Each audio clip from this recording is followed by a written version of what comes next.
wabarakatuh. Selamat siang dan salam sejahtera untuk kita semua. Bapak Ibu yang saya hormati, pada kesempatan hari ini kita ada pada acara penindasan penerapan budaya positif di sekolah. Sebelumnya, perkenalkan, saya Laila Justina Arinahak sebagai pembawa acara pada kegiatan hari ini. Izinkan saya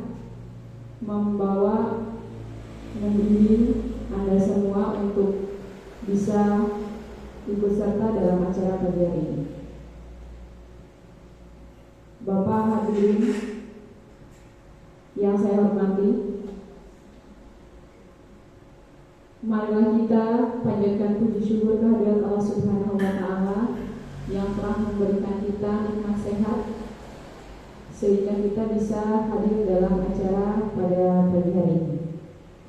Salam beserta salam tidak lupa kita limpah curahkan kepada junjungan kita Nabi besar Nabi Muhammad Sallallahu Alaihi Wasallam. Bapak dan Ibu hadirin, izinkan saya untuk membacakan susunan acara pada pagi hari ini. Acara yang pertama adalah pembukaan, dilanjut acara kedua adalah sambutan dari Kepala SD Negeri 2 Sukarsi. Acara yang ketiga yakni materi yang akan disampaikan oleh Ibu Risa Fahrumi Hidayat sebagai CGP Angkatan 10 Kabupaten Pangandaran. Dan acara yang terakhir adalah penutup. Untuk mengefektifkan waktu, mari kita buka acara pada pagi hari ini dengan ucapan basmalah bersama-sama. Menginjak ke acara kedua, yakni sambutan dari Ibu Kepala SD Negeri 2 Sukarsi. Padanya disilakan.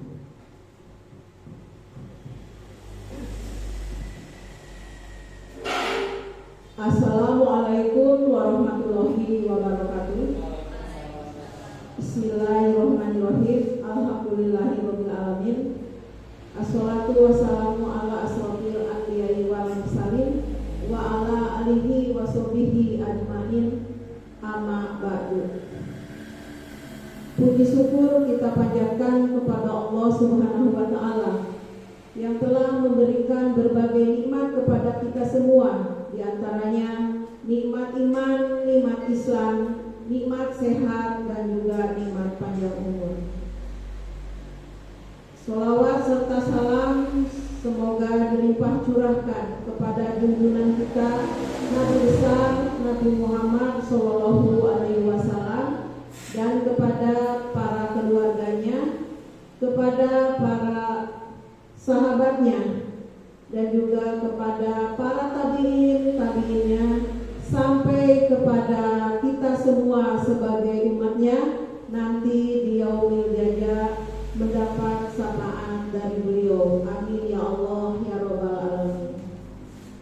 Bapak dan Ibu guru SD Negeri 2 Sukarsi yang saya hormati, alhamdulillah pada kesempatan ini kita bisa berkumpul di tempat yang mulia ini dalam rangka membahas tentang pembebasan penerapan budaya positif di sekolah yang dilaksanakan oleh Ibu Risa Fahrumi Hidayat SPDI dalam rangka untuk memenuhi kegiatan CGP Angkatan 10.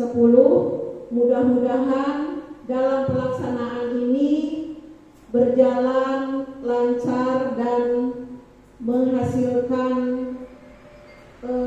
berhasil dengan baik. Amin ya Allah ya Rabbal alamin. Untuk itu saya sebagai kepala sekolah sangat mendukung dengan adanya program ini, dan untuk Bu Risa sebagai CGP Angkatan 10 mudah-mudahan dalam melaksanakan kegiatan ini berjalan dengan lancar dan bisa membantu penyelesaian tugasnya dengan mendapatkan nilai yang memuaskan.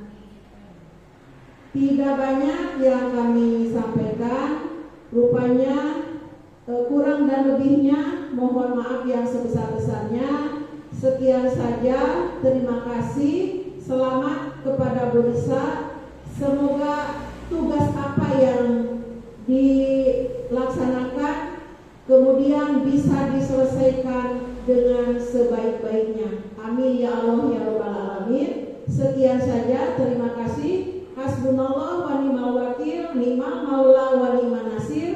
Wabillahi taufiq wal hidayah. Wassalamualaikum warahmatullahi wabarakatuh.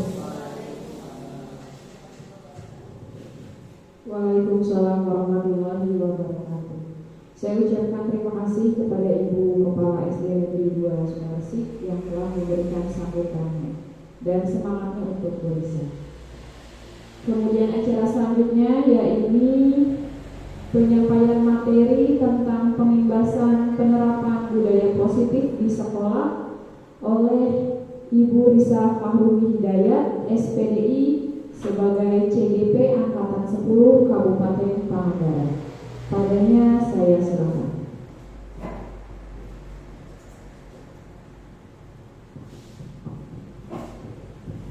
Bismillahirrahmanirrahim.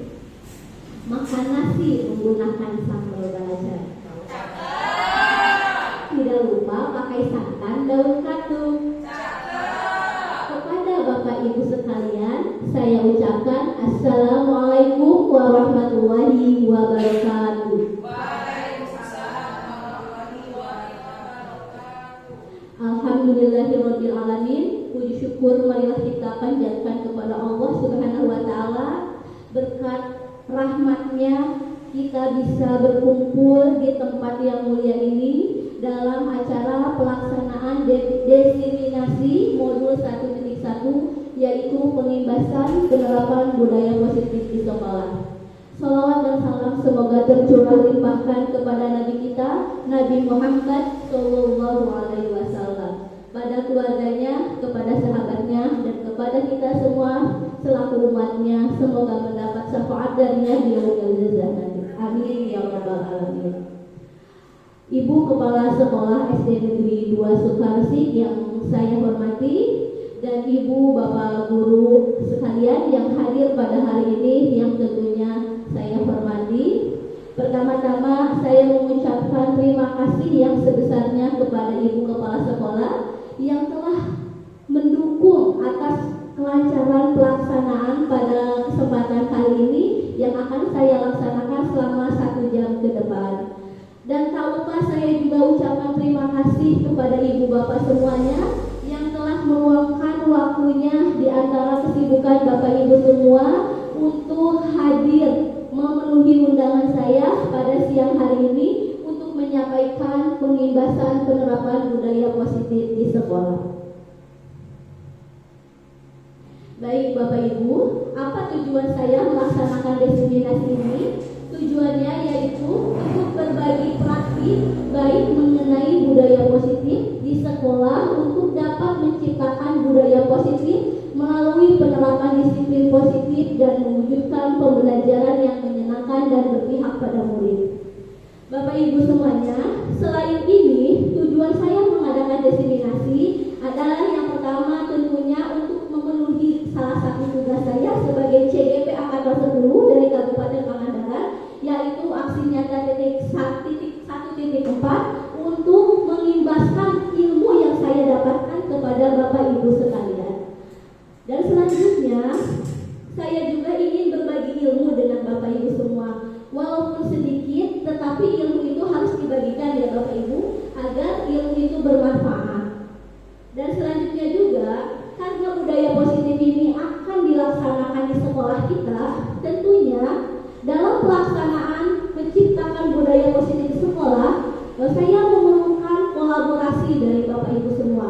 Karena apabila hanya 1 atau 2 orang saja yang melaksanakan budaya positif, tentunya budaya positif itu tidak akan sempurna di sekolah kita, tetapi harus ada kontribusi dari semua pihak. baik saya secara pribadi sebagai guru penggerak maupun Bapak Ibu sekalian semuanya sebagai warga di sekolah SD Negeri 2 Sutarsi.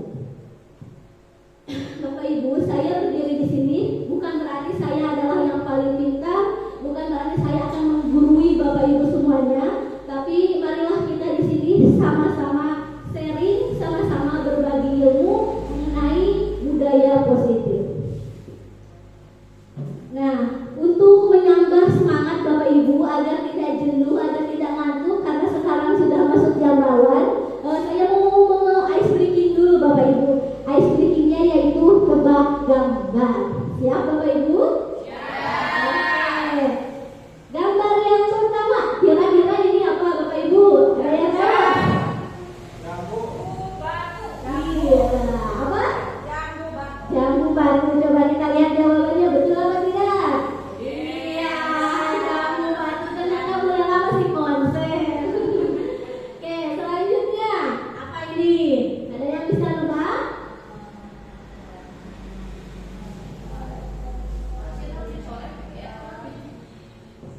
Ini rusak, U-nya diganti jadi A.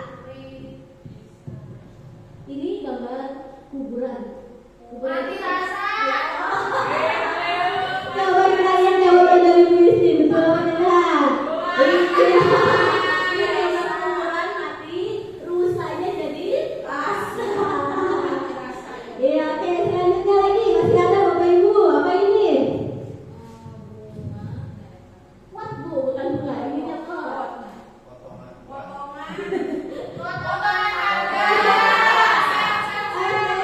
Ini adalah kesukaan ibu-ibu ya. Coba lihat, iya potongan harga. Satu lagi Bapak Ibu, apa ini?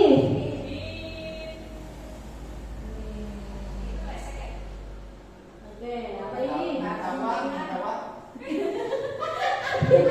Coba lihat jawaban Pak Anam, minta uang kata Pak Anam. Iya, betul sekali.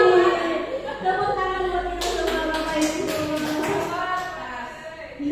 Baik Bapak Ibu, selanjutnya sebelum saya menjelaskan tentang budaya positif, kita tentunya harus tahu dulu apa itu tujuan pendidikan. Menurut Ki Hajar Dewantara, tujuan pendidikan adalah menuntun segala kodrat yang ada pada anak-anak agar mereka dapat mencapai keselamatan dan kebahagiaan yang setinggi-tingginya, baik sebagai manusia maupun sebagai anggota masyarakat. Oleh sebab itu, pendidik itu hanya dapat menuntun tumbuh atau hidupnya kekuatan kodrat yang ada pada anak-anak agar dapat memperbaiki lakunya, bukan dasarnya, hidup dan tumbuhnya kekuatan kodrat anak. Bapak Ibu, untuk mencapai tujuan pendidikan ini, tentunya salah satu caranya yaitu dengan kita menciptakan budaya positif di sekolah kita. Dari narasi di atas, ada kata menuntun. Menurut Bapak Ibu, apa itu menuntun? Membimbing. Apalagi ya, menuntun itu apa Pak Bu? Membawa, iya, mengajak, bisa. Menuntun itu memang membimbing, mengajak. Nah, menuntun itu adalah merupakan salah satu tugas kita sebagai pendidik kepada anak didik kita. Karena Bapak Ibu, pada dasarnya anak didik kita itu sudah mempunyai kodratnya masing-masing, sudah mempunyai bakat masing-masing, sudah mempunyai jalan hidupnya masing-masing, dan sudah mempunyai cita-citanya masing-masing. Tugas kita hanya membimbingnya. Contohnya, ketika anak didik kita ada yang cita-citanya ingin menjadi dokter, tentunya tugas kita seorang guru hanya menuntun dia agar menjadi dokter yang seperti apa. Tentunya dokter yang kita harapkan, dokter yang berperilaku baik, yang tidak sombong, dokter yang mau membantu sesama, bukan dokter yang angkuh, bukan dokter yang sombong. Nah, itu semua adalah tugas kita Bapak Ibu selaku pendidik untuk menuntun anak didik kita. Seperti menurut Ki Hajar Dewantara, pendidikan itu diibaratkan adalah seorang petani ya Bapak Ibu, masih ingat? Tanah atau ladang itu adalah sekolah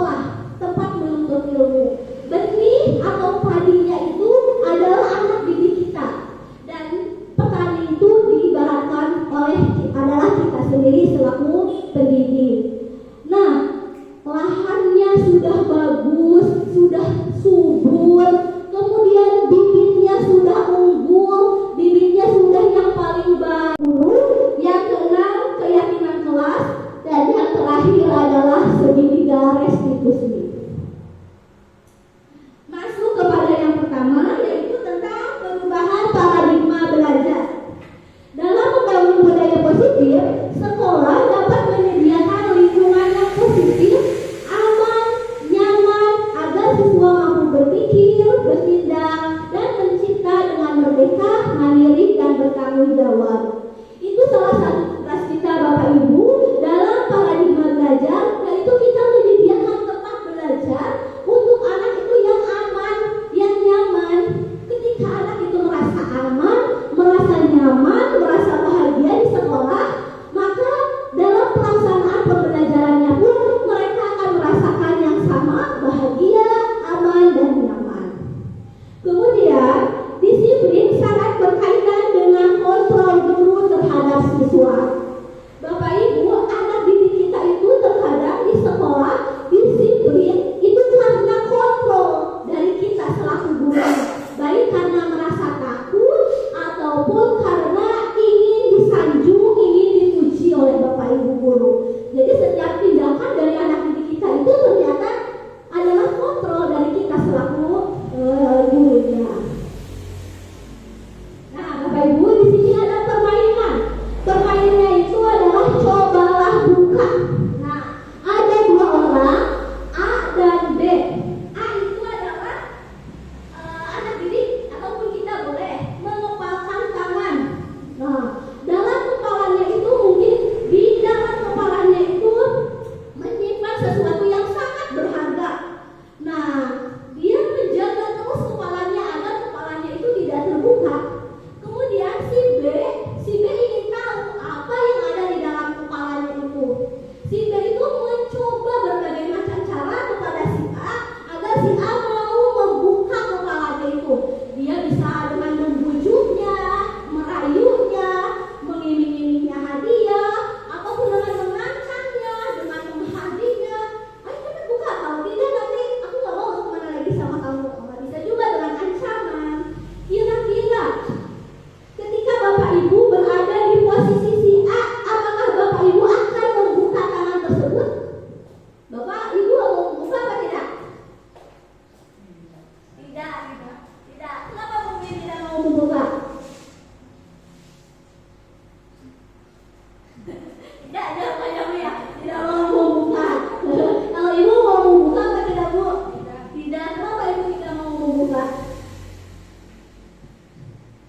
Karena itu merupakan yang berharga ya buat Ibu, jadi tidak mau membukanya. Iya. Nah, Bapak Ibu, jika anak didik kita ada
bisa saja mendapat nilai bagus.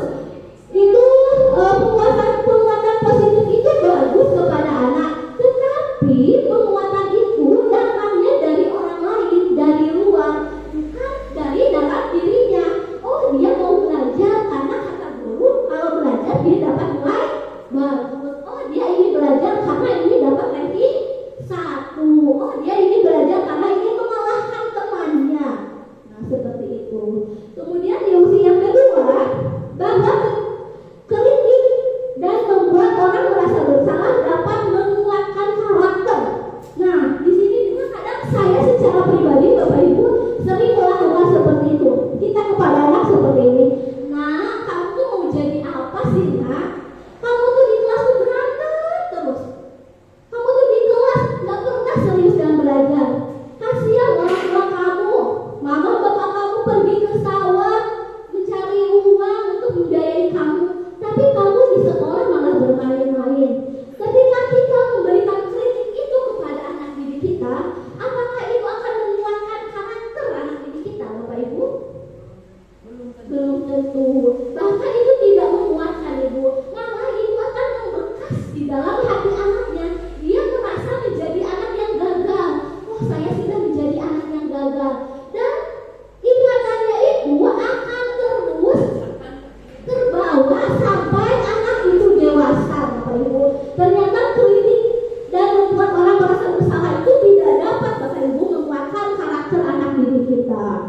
Kemudian yang usia yang keempat yaitu bahwa orang dewasa memiliki hak untuk memaksa. Di sini saya secara pribadi sering melakukan ini.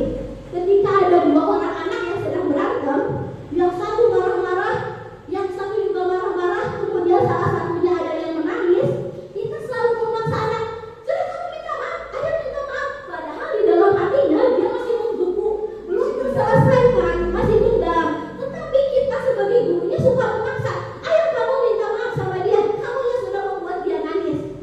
Padahal kita belum menelusuri permasalahannya itu apa, letaknya di mana. Tetapi kita sudah memaksa. Akhirnya anak tersebut yang minta maaf, tetapi minta maafnya itu tidak dari dirinya sendiri, masih emosi, masalahnya itu masih belum terselesaikan. Nah, seperti itu Bapak Ibu. Selanjutnya konsep yang kedua yaitu disiplin positif. Apa makna disiplin? Disiplin itu biasanya berkaitan dengan apa, Pak Bu?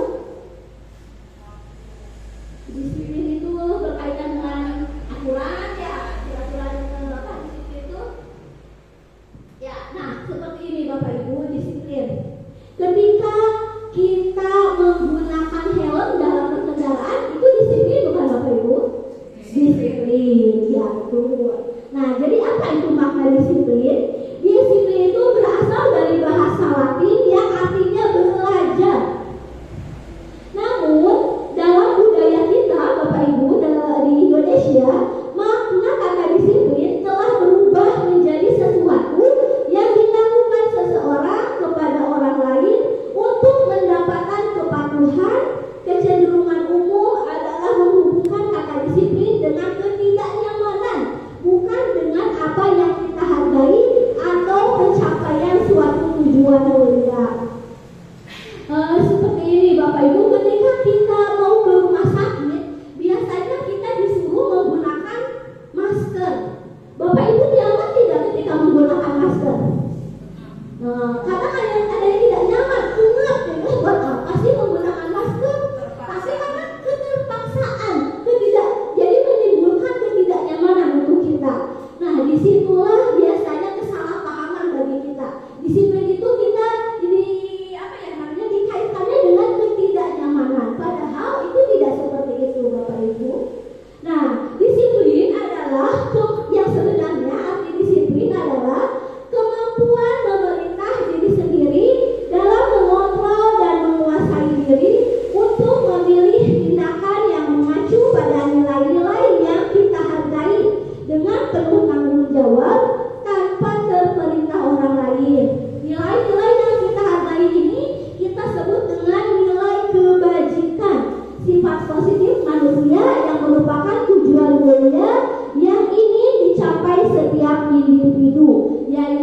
nilai-nilai dalam profil pelajar Pancasila. Nah Bapak Ibu, seperti contoh tadi ketika kita ke rumah sakit, kita menggunakan masker, kita merasa tidak nyaman. Padahal di situ ada nilai kebajikan. Nilai kebajikannya itu apa? Kesehatan. Di rumah sakit itu adalah tempat orang sakit, banyak penyakit, sehingga diperintahkan oleh pemerintah kita menggunakan masker. Padahal itu demi kepentingan kita, agar kita itu sehat, agar kita itu terhindar dari berbagai macam penyakit yang ada di rumah sakit. Contoh yang kedua, terkadang kepada anak didik, kepada anak saya sendiri atau kepada saudara saya suka seperti ini. Mau kemana kamu? Mau ke Pangandaran? Pakai helmnya, di sini tilang polisi. Gitu kan ya Bapak Ibu? Kita kadang menggunakan helm karena apa? Karena takut ditilang polisi. Padahal di situ ada nilai kebajikan. Menggunakan helm itu adalah untuk keselamatan. Nah, itulah yang harus kita rubah Bapak Ibu. Dari nilai yang negatif kita rubahlah kepada nilai yang positif. Karena di situ adalah ada nilai-nilai kebajikan. Setiap disiplin itu pasti ada nilai-nilai kebajikannya. Nah, kita sudah memasuki ke konsep yang ketiga, yaitu kebutuhan dasar manusia. Realitas kebutuhan setiap orang itu berbeda Bapak Ibu. Kita harus berusaha memahami pandangan orang lain tentang dunia. Setiap orang memiliki gambaran yang berbeda. Begitu juga anak didik kita Bapak Ibu di sekolah. Tentunya mereka itu memiliki kebutuhan dasarnya. Kita sebagai guru itu harus tahu, oh apa sih kebutuhan dasar anak didik kita, apa yang mereka inginkan. Nah, dalam konsep kebutuhan dasar manusia ini ada 5 kebutuhan dasar yang harus terpenuhi oleh kita sebagai manusia ataupun oleh anak didik kita. Yang pertama adalah survival. Kebutuhan dasar survival ini adalah kebutuhan dasar kebutuhan pokok, kebutuhan dasar yang kita harus miliki, seperti makan, minum, istirahat, merasa aman, merasa nyaman. Itu merupakan adalah kebutuhan dasar survival. Begitu juga anak didik kita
di sekolah. Nah, ketika anak didik kita itu datang ke sekolah, dia itu dengan perasaan yang senang. Asik sekarang senang belajar sama ibu bapak guru. Asik sekarang pelajaran matematika. Asik sekarang pelajaran PJOK. Ketika anak didik kita itu senang pada pelajarannya, senang pada ibu bapak gurunya, pembelajaran itu pastinya akan berhasil. Tapi sebaliknya, bila anak didik kita itu tidak merasa senang, malah merasa takut, lah takut diajarku ibu etama, sok dicarekan baik, sok disentakan baik. Nah, kadang-kadang ayah seperti itu ya Bapak Ibu. Kemudian kebutuhan dasar yang keempat yaitu adalah kebebasan. Kebebasan di sini bukan berarti anak didik kita itu bebas melakukan segala hal, baik yang negatif maupun yang positif. Tidak ya Bapak Ibu. Kebebasan di sini adalah anak didik kita itu bebas menentukan pilihannya sendiri.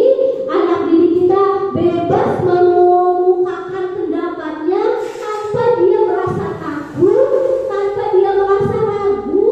Dia bebas menentukan pilihannya. Saya ingin belajarnya seperti ini.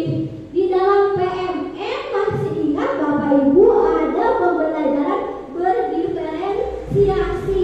Nah, jadi anak-anak itu berbeda. Dia ingin belajar sesuai dengan keinginannya. Tidak apa-apa itu Bapak Ibu. Itu merupakan kebebasan bagi anak didik kita.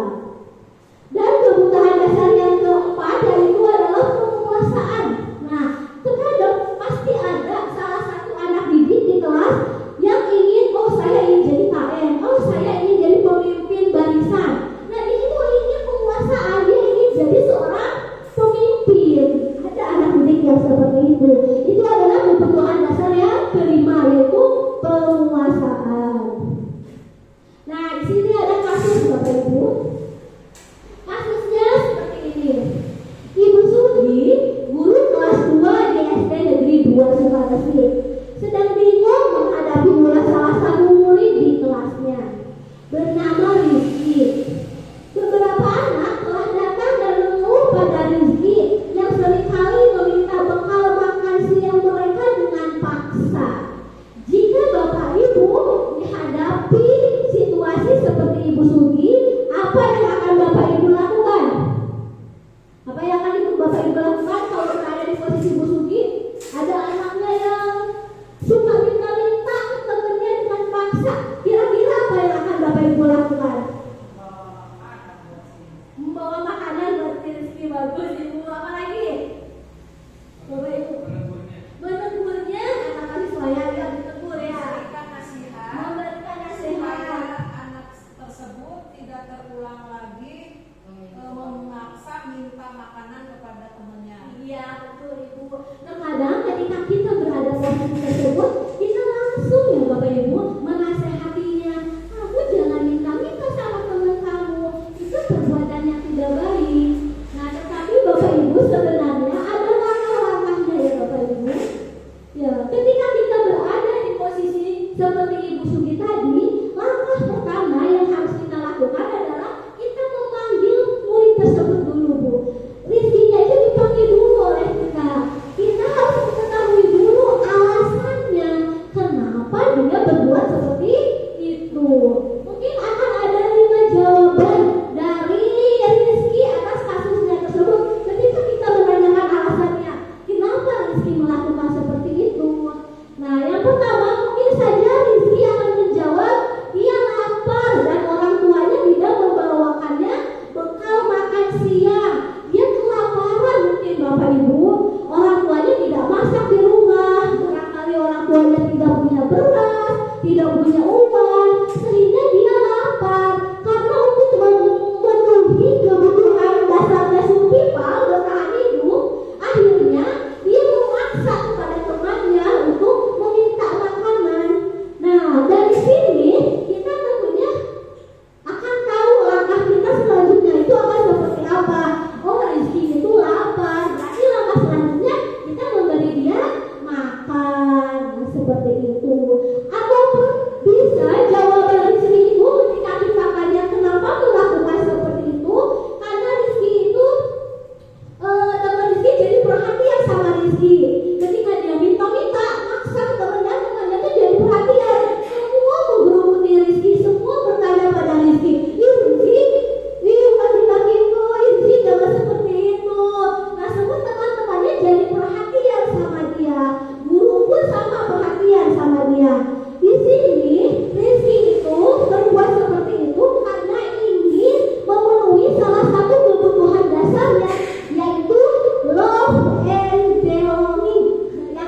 lapar, padahal dia tidak mau makan, tapi dia iseng aja. Ketika teman-temannya merasa marah, dia malah senang, kalau begini tanpa dia merasa bersalah. Dia ingin memenuhi kebutuhan dasarnya, yaitu adalah lapar atau kesenangan. Nah, Bapak Ibu, lanjut ke konsep yang keempat, yaitu semua perilaku memiliki tujuan. Teori motivasi perilaku manusia. Nah, di sini saya akan kasih contoh lagi, Bapak Ibu. Contohnya aja kita sebagai ibu bapak guru langsung ya. Ketika kita ibu bapak guru diperintahkan oleh ibu kepala sekolah untuk mengikuti pelatihan setelah pulang sekolah bersama bapak pengawas, bisa jam 2, jam 3, apakah Bapak Ibu akan melaksanakan perintah tersebut? Ya, melaksanakan perintahnya karena disuruh oleh kepala sekolah, ibu kepala sekolah. Kita harus melakukan pelatihan. Nah, dalam melaksanakan pelatihan itu akan ada beberapa motivasi. Motivasi yang mana nih yang muncul pada diri kita? Yang pertama, untuk menghindari ketidaknyamanan atau hukuman. Apa yang akan terjadi apabila saya tidak melakukannya? Barangkali Bapak Ibu ketika melakukan pelatihan di dalam hatinya, saya mengikuti pelatihan karena merasa takut dimarahi oleh ibu kepala sekolah, takut ditegur oleh bapak pengawas. Akhirnya kita terpaksa mengikuti pelatihan. Nah, rasa ketidaknyamanan tersebut merupakan motivasi yang datangnya dari luar atau motivasi eksternal. Kemudian Bapak Ibu, bisa juga ketika kita mengikuti pelatihan yang disarankan oleh ibu kepala sekolah karena untuk mendapatkan imbalan dari orang lain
jadi rugi 2 kali. Akhirnya dia jadi malah tidak mendapatkan pelajaran yang semestinya. Itulah bedanya antara hukuman dan konsekuensi. Hukuman itu biasanya bersifatnya langsung, dengan ceplos guru melakukan hukuman pada anak tanpa melihat peraturan. Berbeda dengan konsekuensi. Kalau konsekuensi itu adalah ada aturannya. Ketika anak tersebut melakukan pelanggaran terhadap aturan tersebut, maka ada konsekuensi yang akan dia tanggung. Nah, baik Bapak Ibu, mari berlatih. Coba lihat Bapak Ibu di sini ada hukuman atau konsekuensi. Yang pertama, lari mengelilingi lapangan basket 2 kali karena terlambat hadir di sekolah. Itu hukuman apa konsekuensi? Hukuman. Membersihkan coretan yang dibuatnya di meja tulis. Itu hukuman konsekuensi? Konsekuensi. Murid diminta push up 15 kali karena tidak menggunakan masker di sekolah. Hukuman. Menggantikan kertas tugas teman yang dicoret-coret. Konsekuensi. Berjemur di lapangan basket pukul 12 siang karena mengobrol dengan teman. Hukuman. Murid diminta bertelanjang kaki sepanjang hari karena tidak menggunakan sepatu warna hitam sesuai peraturan sekolah. Hukuman apa konsekuensi? Oke, nanti kita lihat ya. Yang terakhir, berdiri di depan kelas sambil mengangkat satu kaki karena tidak menjawab pertanyaan. Itu termasuk hukuman. Baik, Bapak Ibu, kita lihat jawabannya benar apa tidak.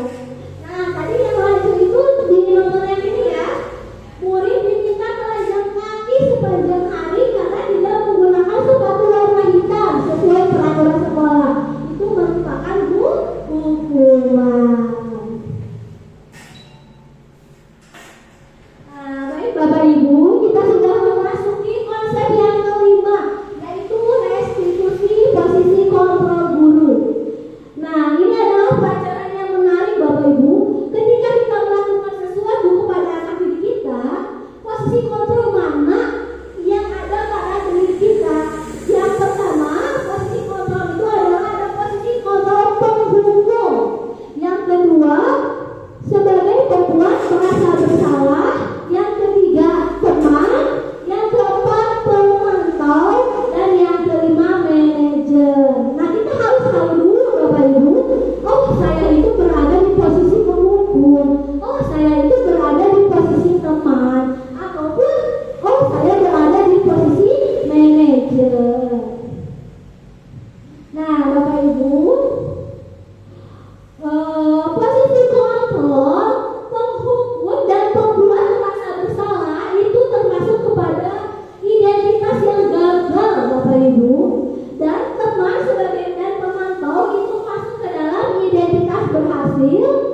mandiri, bahkan tergantung kepada kita sebagai gurunya. Kemudian posisi kontrol yang keempat yaitu memantau. Ketika anak didik kita melakukan kesalahan, kalau memantau itu dengan nada yang datar. Kamu tadi melakukan apa? Kamu tahu kan konsekuensinya ketika kamu melakukan tersebut? Oh iya, sekarang coba kamu lakukan konsekuensi tersebut. Nah, biasanya pemantau itu adalah mengaitkannya dengan peraturan sekolah. Anak itu akan merasa, oh iya, saya merasa salah. Nah, di sini hasilnya anak didik kita akan menyesuaikan diri. Dia merasa diawasi. Oh, kalau saya melakukan ini, saya tidak sesuai dengan peraturan. Dia akan merasa dirinya itu diawasi oleh ibu bapak guru. Dampak dari itu semua kepada murid kita adalah menitik beratkan pada sanksi atau hadiah ataupun hukuman untuk anak didik kita. Nah, posisi kontrol yang terakhir yaitu adalah manajer. Nah, ini adalah posisi kontrol yang bagus Bapak Ibu. Ketika anak didik kita melakukan kesalahan, kita bertanya dulu kepada anak didik kita. Nah, tahu tidak tadi kamu sudah berbuat apa? Anak didik kita itu sungguh menjelaskan dia tadi berbuat apa. Kemudian kita meyakinkan dia perbuatan kamu bagus apa tidak. Perbuatan kamu sudah melanggar peraturan sekolah apa tidak. Sehingga anak didik tersebut, oh iya, saya sudah melakukan kesalahan. Dan setelah itu, kalau seorang manajer itu tidak menyalahkan siapapun, tidak menyalahkan anak didik ataupun guru yang lain. Nah, anak didik kita malah mencari solusi dari masalahnya tersebut. Ibu bapak gurunya nanya, nah kamu sudah melakukan hal seperti itu, kira-kira selanjutnya apa yang akan kamu lakukan untuk memperbaiki kesalahan kamu? Baik Bu, saya tidak akan kesiangan lagi, misalnya seperti itu. Saya akan memasang alarm di HP. Nah, jadi seorang manajer itu akan memberikan pertanyaan kepada anak didiknya, dan anak didiknya itu akan menjawab sendiri. Oh, saya sudah melakukan kesalahan ini. Oh, saya sudah melanggar peraturan ini. Oh, saya harus berbuat seperti ini. Nah, itu adalah posisi yang paling bagus Bapak Ibu, yaitu posisi sebagai manajer. Nah, di sini ada videonya Bapak Ibu. Bisa diulang nggak ya contohnya? Keluar suaranya.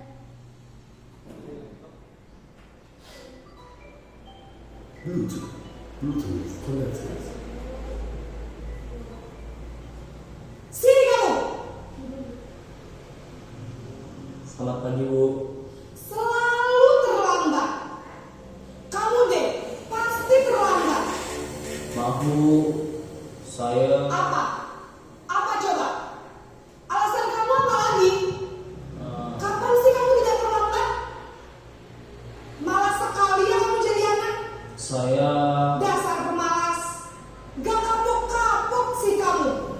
Sudah berapa kali terlambat? Sana, kamu keliling lapangan basket 2 kali. kenapa saya harus keliling lapangan basket Bu? Kenapa? Kamu melawan ibu? Berani-beraninya jawab. Sudah terlambat, masih berani jawab pula.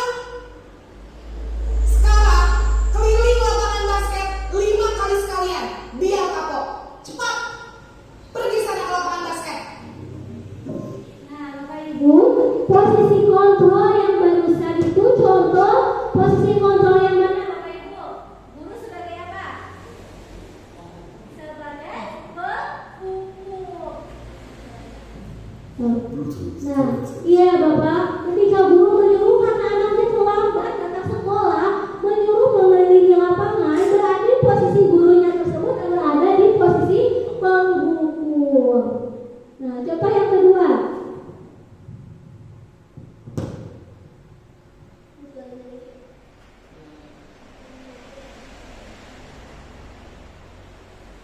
Bluetooth mode. Waiting for connection. Bluetooth connected. Kamu senang ya bikin ibu susah ya? Kalau kamu terlambat lagi, nanti ibu yang ditegur bapak kepala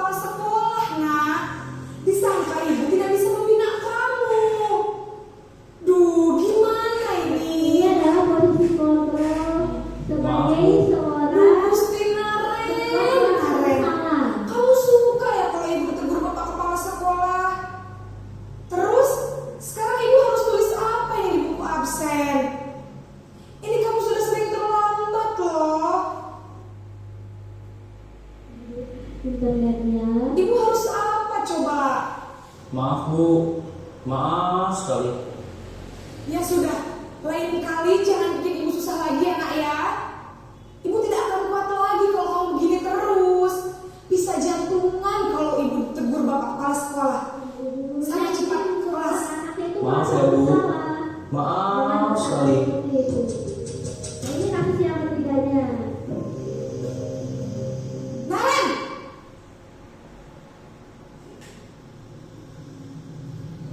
Selamat pagi Bu. wah sudah jam berapa ini nak? Terlambat lagi ya sayang. Iya Bu, habis ibu saya lupa bangunkan saya Bu. Kamu malah menyalahkan ibu kamu. Kamu bukannya anak yang larinya paling kencang. Kok terlambat sih? Iya Bu, saya memang terlambat bangun tadi. Jadi biarpun saya lari kencang, tetap gak kejar Bu. Ya sudah sana. Nanti lain kali larinya lebih kencang lagi ya. Biar gak terlambat lagi. Ini Bikin posisi seneng ibu. kontrolnya sebagai Demi ibu. teman Bisa Bapak kan? Ibu. Bisa lah Bu. Ya sudah sana masuk kelas. Ibu beresin urusan absen. Kemudian posisi kontrol yang berikutnya adalah sebagai pemantau. Contohnya seperti ini Bapak Ibu.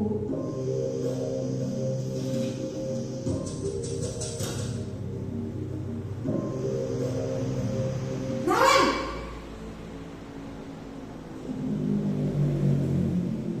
Selamat pagi Bu. Naren, apa peraturan sekolah kita tentang jam berapa kita harus masuk sekolah nak?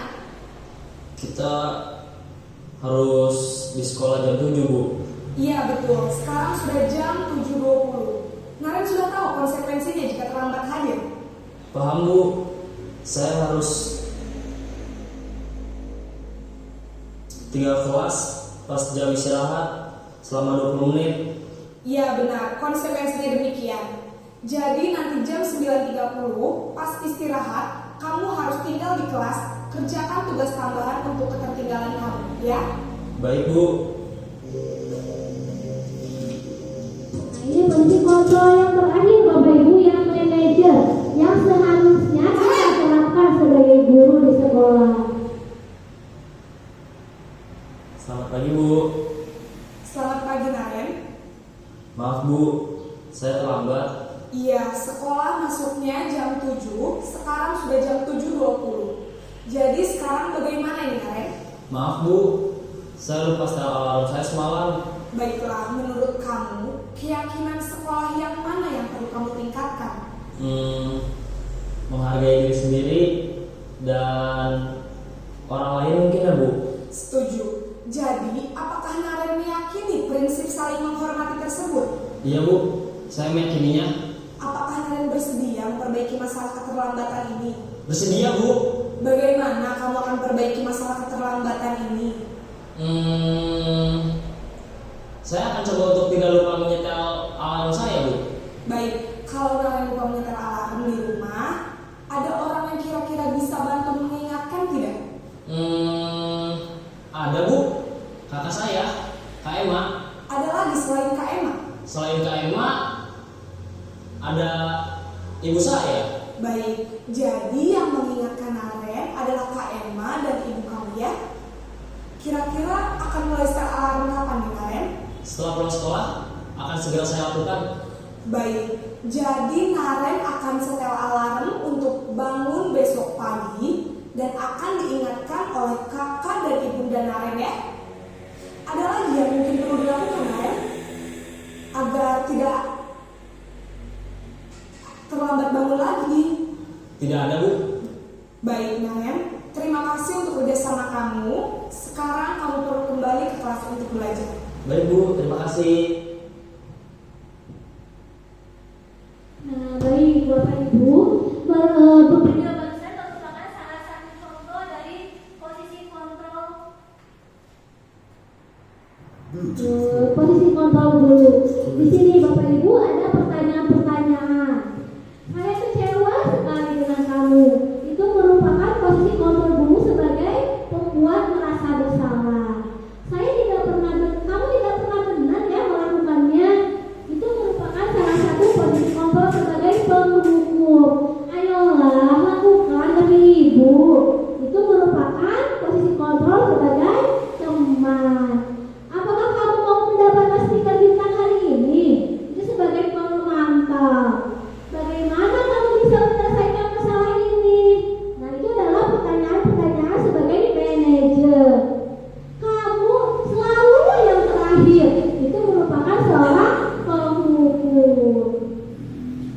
Oke, dilewat saja ya Bapak. Satu aja lah kasusnya.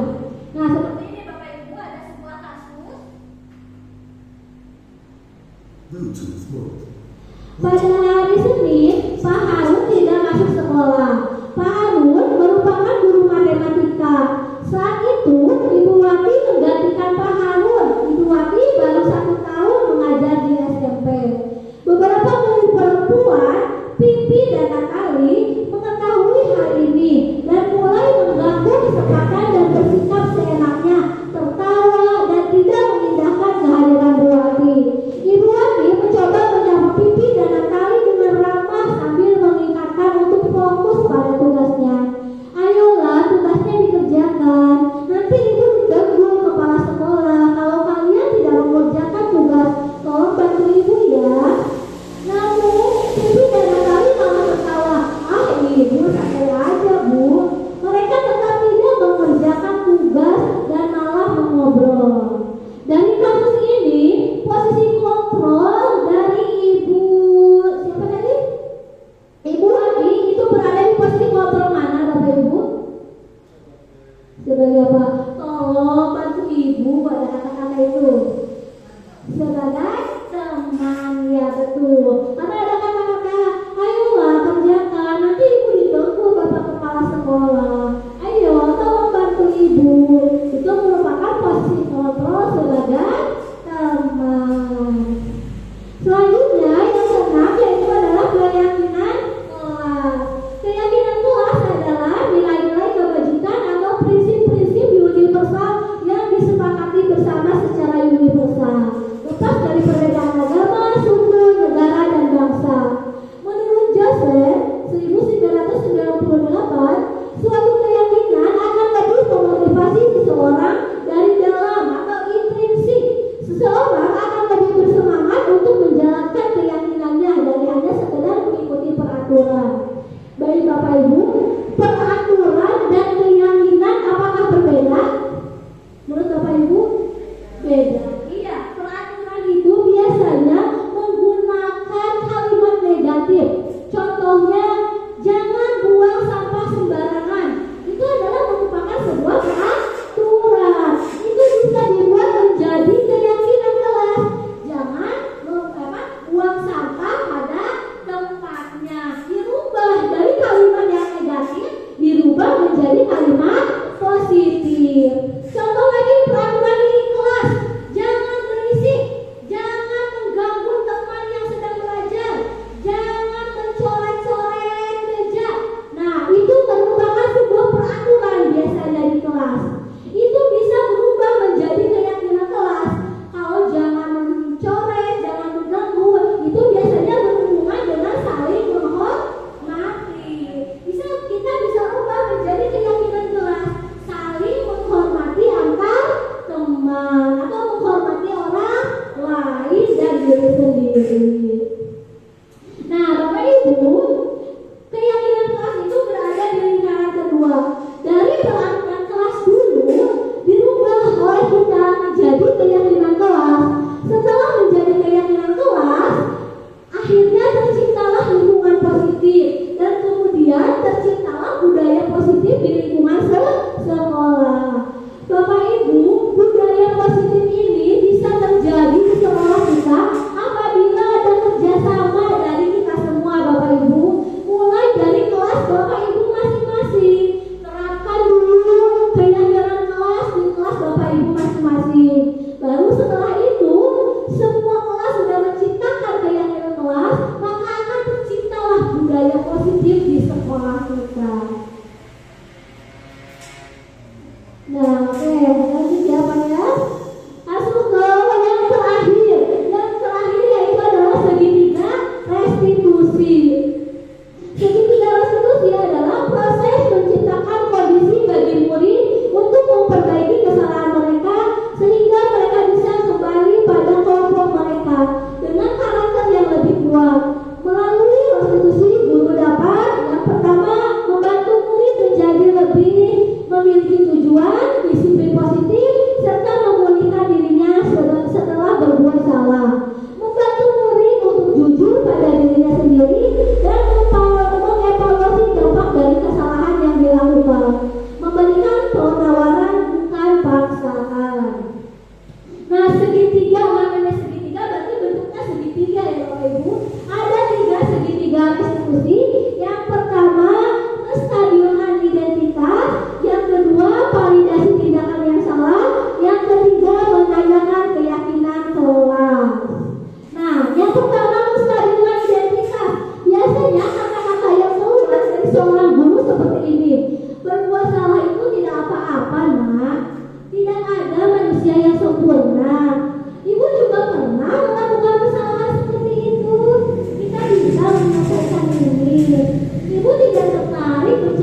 Waiting for connection. Bluetooth connected. Kesel pak, kesel banget. Masa aku dikatain tukang fitnah pak? Ya aku marah lah. Aku balik ngatain Eka di depan kelas. Kesel banget. Oh begitu. Ya pasti kamu marah dan kesal. Bapak juga akan marah apabila ada yang menuduh Bapak seperti itu. Kemudian pada saat itu kamu melakukan apa? Ya saya langsung ngatain Eka lah pak. Kesel banget. Saya bentak-bentak dia depan teman-teman lain. Oh begitu. Pasti kamu melakukan seperti itu karena suatu alasan tertentu bukan? Iyalah, masa saya diam saja pak? Ya saya bela diri lah. Masa saya dituduh tukang fitnah? Ya wajar lah. Mempertahankan harga diri itu sesuatu yang penting buat kamu. Untung kamu tidak bertindak lebih gagal lagi. Hanya membentak-bentak. Iya pak. Untung saya masih bersabar dan hanya membentak saja. Sudah gemes padahal. Saya pasti bela diri lah. Ya pasti ya. Tapi kamu memilih untuk tetap bertahan dan bersabar. Kamu memilih untuk tidak berbuat lebih parah lagi kan? Iya. Nah, sekarang coba kita lihat lagi tindakan kamu yang bentak-bentak Eka di kelas. Tindakan kamu itu kira-kira sesuai dengan keyakinan kelas atau prinsip kamu tidak? Enggak lah pak. Capek pak jadi pemarah. Jadi keyakinan atau prinsip mana yang kurang sesuai dengan keinginan kamu? Ya, saya sebenarnya sangat menghargai orang lain. Mungkin saat itu saya menjadi emosi, jadi tidak menunjukkan sikap itu. Kamu meyakini tidak? Menghargai orang lain itu penting buat kamu. Yakinlah pak. Iya, setuju. Kita harus saling menghargai. Namun ada juga keyakinan yang kita sepakati yang perlu kita jalankan apabila kita sedang marah, bukan? Ya saya bisa lebih proaktif, mulai dengan diri sendiri. Saya bisa jadi lebih bersabar, mengambil waktu jeda untuk berpikir mau apa selanjutnya. Kira-kira kamu bersedia memperbaiki masalah ini tidak? Bersedia pak. Kalau kamu memperbaiki masalah ini, kamu akan menjadi orang seperti apa? Saya akan menjadi orang yang bertanggung jawab kali ya pak. Dan senantiasa proaktif. Iya, menurut kamu bagaimana rasanya menjadi orang seperti itu? Ya nyaman lah, bangga bisa bersabar dan mandiri. Baiklah kalau begitu. Yuk kita pikirkan bagaimana memperbaiki masalah ini.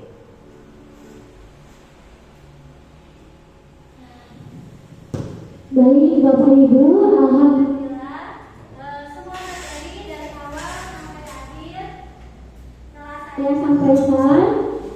Bapak Ibu, dari apa yang telah kita sampaikan, saya mengharapkan Bapak Ibu semua bersama saya secara pribadi, yuk mari kita ciptakan budaya positif di lingkungan sekolah kita, mulai dari lingkungan kelas terlebih dahulu.